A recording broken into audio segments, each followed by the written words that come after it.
Продолжаем курс изучения болгарского языка и напоминаем, что теорию видеокурса вы сможете закрепить на практике с помощью упражнений, значительная часть которых находится на нашем сайте в открытом доступе.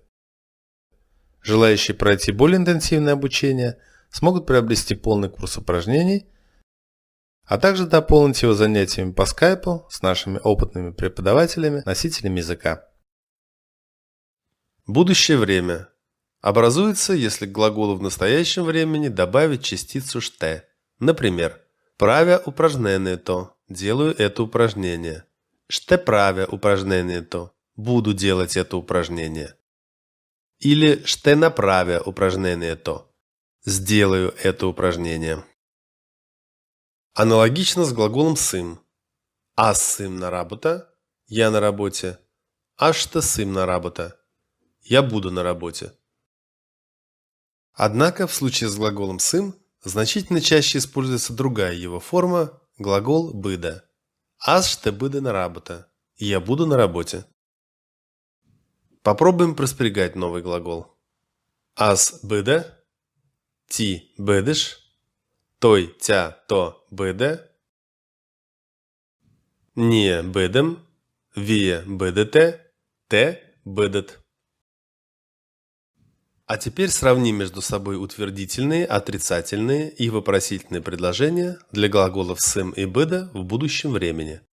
С утвердительными предложениями мы уже познакомились. При отрицании чаще используется непривычная нам частица «не», а выражение «няма да». «Аз няма да бъда на работа», «аз няма да сым на работа». В обоих случаях это переводится как «я не буду на работе». А вот в вопросительных предложениях допустим только один вариант с глаголом «быда». «Аз ще бъда ли на работа?» «Буду ли я на работе?»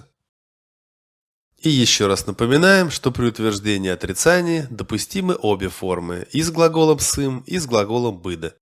С той только разницей, что чаще используется вариант с глаголом «быда». Прежде чем перейти к рассмотрению примеров, познакомимся с новой парой глаголов. Глагол «помагам» – «помогать» и глагол «помогна» – «помочь». Аз помагам – «помогна», ти помагаш – «помогнеш», той, тя, то помага – «помогне». Ние помагаме – «помогнем». Вие помагате – «помогнете».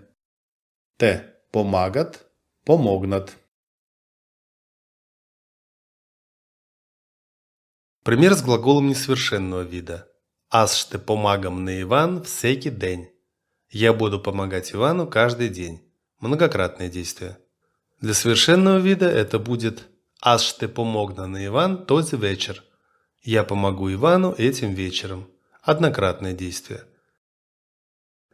И еще один пример с отрицанием.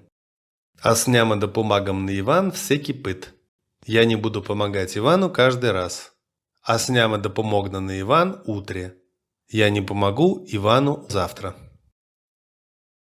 Наше очередное занятие подошло к концу. Надеемся, оно было полезным и познавательным. Смотрите видео и закрепляйте знания с помощью упражнений на нашем сайте strangerschool.com. До встречи на новых занятиях. Успешен день! До виждане!